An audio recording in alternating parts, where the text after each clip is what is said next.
Modern sports can be intense. Sure, we've got football, basketball, extreme snowboarding, but compared to the absolutely unhinged stuff our ancestors called entertainment, today's athletes might as well be wrapped in pillows and emotional support bubble wrap.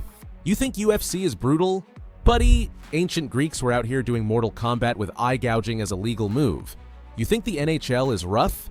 Medieval peasants played football with a human skull. Welcome to the sports spectacle of stupidity, history's dumbest, deadliest, and most who approved this games.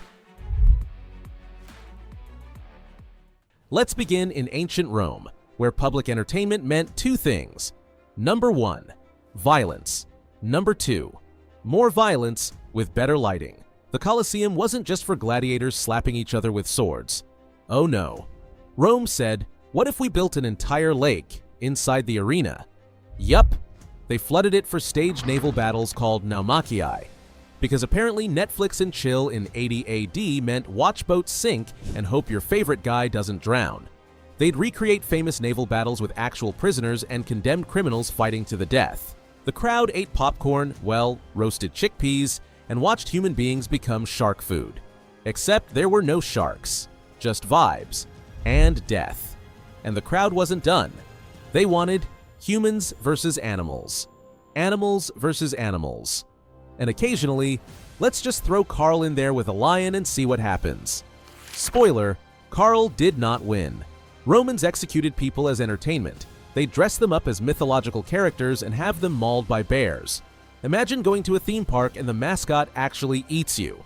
Now, let's talk about ancient Greek pankration, a name that sounds fancy until you learn the rules, because there were none, literally none.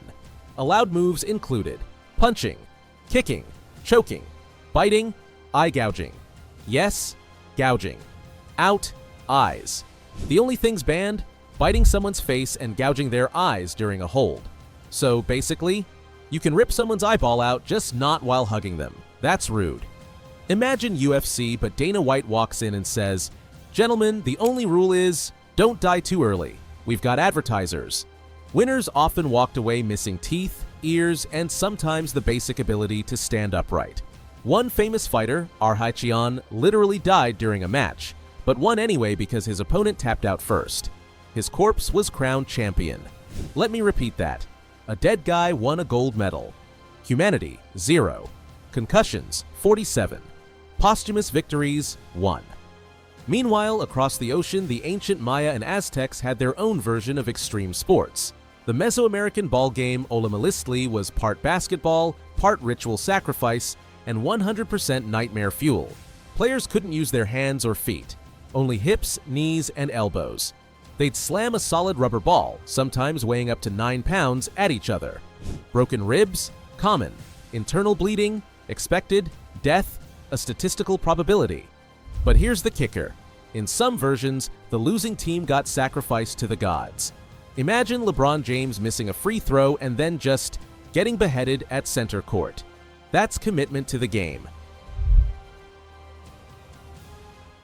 Let's hop over to medieval Europe, where they invented mob football, and I use the term football very loosely. This wasn't a sport, it was a riot with a ball. Entire villages would face off, sometimes hundreds of people, trying to get an inflated pig's bladder from one end of town to the other. There were no rules, no refs, no boundaries, just pure, unfiltered village rage. People got trampled, buildings got destroyed, windows shattered. Sometimes they played with a human skull instead of a ball. Yes, a skull. King Edward II actually banned the sport in 1314 because too many people were dying, and it was distracting them from archery practice. Imagine your sport being so violent the king has to intervene. Jousting. The sport of knights, honor, and horses running full speed at each other with giant sticks. Regular jousting was already dangerous enough. Knights died from splinters piercing their armor, from being trampled, from concussions that turned their brains into medieval smoothies. But there's a legend, possibly exaggerated, possibly true, about a jousting variant where losers fell into a boiling pit. Imagine showing up for a tournament expecting a trophy and instead becoming a soup ingredient. Was this real? Historians debate it. But you know what? Medieval people were so chaotic I'm 50-50 on believing this happened on a Tuesday. Next up, Calcio Storico, still played today in Florence. Think soccer, add rugby, add MMA. Remove the concept of rules. Now add a sprinkle of everyone is extremely angry. 27 players per team, 1 ball. 50 minutes of absolute carnage. Players spend half the match punching, wrestling, and full-on tackling each other while the ball sits somewhere crying for help. Headbutts? Legal? Choking? Sure. Kicks to the head? Frowned upon, but it happens. Modern football looks like ballet compared to this Renaissance street fight. The prize for winning? A free cow. Yup, an entire cow. These guys are out here risking brain damage for dairy. In the 16th and 17th centuries, European nobles loved sword dueling, not for honor, not for justice, for fun. They'd organize dueling clubs where gentlemen would slash at each other with real swords until someone bled enough to call it quits. This was considered a leisure activity. What'd you do this weekend, Charles? Oh, nearly got disemboweled at the dueling club. Quite invigorating. Lost a finger, though. Eventually, they introduced protective gear and blunted weapons, which is how we got modern fencing. But for a while there, rich people were just stabbing each other recreationally. Let's talk about bear baiting, a sport so cruel even Shakespeare mentioned it in his plays. Here's how it worked.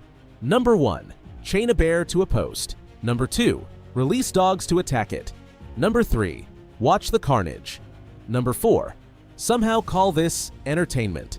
The bear would maul dogs. Dogs would bite the bear. The crowd would bet on it. Bull baiting was similar. Just swap the bear for a bull and add more bloodthirsty spectators. Queen Elizabeth I loved bear baiting. She'd host diplomatic events featuring it. Imagine inviting foreign ambassadors over and being like, "Welcome to England, please enjoy the animal torture." Thankfully, this was banned in 1835. Only took humanity several centuries to realize it was horrific. In the 19th century, someone had the bright idea. Let's make a sport where we shoot live pigeons out of the sky. This was an actual Olympic sport in 1900, the one and only time. Imagine the Olympics today announcing skeet shooting, but with pets. Nearly 300 birds were killed during the competition. The field was reportedly covered in feathers and, well, you can imagine. It was considered elite. Translation, rich people with poor judgment and guns. One competitor, Leon de London of Belgium, won gold by killing 21 pigeons. His prize? A gold medal and the eternal judgment of bird lovers everywhere. Before gloves were a thing, boxing was just 2 guys beating each other senseless until one collapsed like a Victorian fainting couch. Matches sometimes lasted over an hour. No rounds, no breaks, just punch until someone stops moving. Faces ended up resembling a Picasso painting. Eyes where they shouldn't be, noses doing whatever they want. The longest recorded bare-knuckle fight, 6 hours and 15 minutes. That's longer than most Marvel movies. The long-term effects? Let's just say many retired fighters weren't exactly solving algebra equations afterward. In the 17th and 18th century Europe, nobles invented fox tossing. 2 people would hold a sling, a fox would run across it. They'd yank the sling and launch the fox into the air, sometimes 20 feet high. They also tossed badgers, wildcats, and occasionally rabbits. This was considered peak aristocratic entertainment. The record? One event in Dresden involved tossing 647 foxes and 533 hares in a single day. Imagine being a fox just living your life, and suddenly you're a medieval carnival ride. In England, once a year at Cooper's Hill, adults voluntarily sprint down a near-vertical hill chasing a wheel of cheese. The hill is basically a 50-degree cliff. The cheese reaches speeds of 70 miles per hour. Broken bones? Common. Sprained ankles? Absolutely. Concussions? Expected. Winners get the cheese. That's it. That's the prize.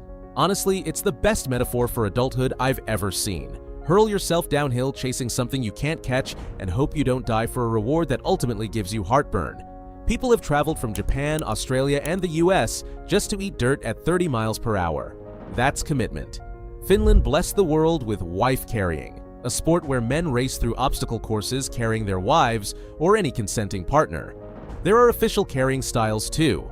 Fireman's carry, classic, inefficient. Piggyback, nostalgic, impractical.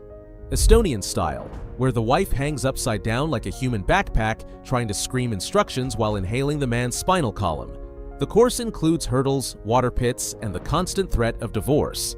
Winners get the wife's weight in beer, which means the optimal strategy is to marry someone who loves beer and weighs a lot. Finally, a sport where relationship dynamics become a competitive advantage. It's hilarious, bizarre, and surprisingly athletic, also probably the root cause of many chiropractor bills. Afghanistan's national sport is buzkashi, which translates roughly to goat dragging. It's like polo, except instead of a ball, players use a headless goat carcass. Dozens of horsemen battle to grab the goat, carry it around a pole, and drop it in a scoring circle. There are almost no rules. Whipping opponents? Allowed. Knocking riders off horses? Encouraged. Trampling? Unfortunate but expected. Matches can involve hundreds of riders and last for days. The goat, by the way, is usually soaked in water and sometimes weighted with sand to make it heavier, because apparently just using a dead goat wasn't challenging enough. Welcome to the Cotswold Olympics in England, where since the 1600s people have competed in shin kicking. The rules are simple. Number 1, grab your opponent's shoulders. Number 2, kick their shins. Number 3, repeat until someone falls over. That's it. That's the sport. Competitors stuff straw down their pants for protection, which is like bringing a pool noodle to a sword fight. Originally, fighters wore steel-toed boots. Now they wear soft shoes because apparently even shin kickers have some sense of self-preservation. The championship is decided by best 2 out of 3. Translation: you get kicked in the shins repeatedly, and if you're still standing, you win bragging rights and lasting nerve damage. Russia looked at the world of sports and said, what if we just slapped each other? And thus, competitive face slapping was born. 2 competitors stand across a table. They take turns slapping each other in the face. Hardest slap wins. The slaps are thunderous. We're talking face-rippling, soul-leaving body impacts. Competitors train like powerlifters, building shoulder and arm strength specifically to deliver maximum facial devastation. Some matches end in knockouts. Others end with both competitors looking like they fought a swarm of angry bees. The current champion weighs 370 pounds and has hands the size of dinner plates. This is a sport where CTE is not a side effect. It's the main attraction. Someone in the UK looked at ironing and thought, this is too boring. Let's do it. On a mountain. Extreme ironing is exactly what it sounds like. People take ironing boards to ridiculous locations and iron clothes. We're talking mountain peaks, underwater, while skydiving, during rock climbing, in the middle of highway traffic. It started as a joke in 1997. Now there are international championships, because humanity looked at laundry and said, but what if it had danger? So, why do we keep inventing dangerous, ridiculous sports? Simple. Humans are curious, competitive, and chronically terrible at risk assessment. From ancient survival challenges to today's commercial spectacles, one thing remains true. We love a good spectacle. Especially if someone might fall, crash, or accidentally start a blood feud. It's entertainment, evolution, and chaos rolled into one. The evolutionary angle. Anthropologists suggest early humans used physical competitions to establish social hierarchy. Attract mates, because nothing says date me like getting pummeled. Train for warfare. Settle disputes without full-scale tribal war. The modern twist, today we've added prize money, sponsorships, social media clout. The eternal question, will this go viral? People jump off cliffs with wingsuits because it's there. They chase cheese down hills because, honestly, nobody knows why. We're the only species that invented safety equipment specifically so we could do more dangerous things. Before we wrap up, let's rapid fire through some honorable mentions. Firework rocket war. Greece. 2 churches in Greece fire thousands of homemade rockets at each other on Easter. First to hit the opposing church's bell wins. Casualties? Shockingly few, but property damage is biblical. Jockeys ride ostriches like horses.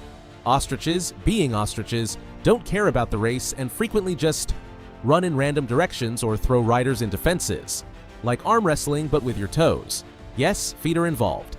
Yes, it smells exactly how you think it does. Alternating rounds of chess and boxing. You can win by checkmate or knockout. It's brain versus brawn in the most literal sense. Swim through a muddy trench using only flippers. No conventional swimming strokes allowed. The water is opaque, freezing, and filled with things you don't want to think about. Competitors put live ferrets down their pants. Last person to remove the ferret wins. I'm not making this up. The record?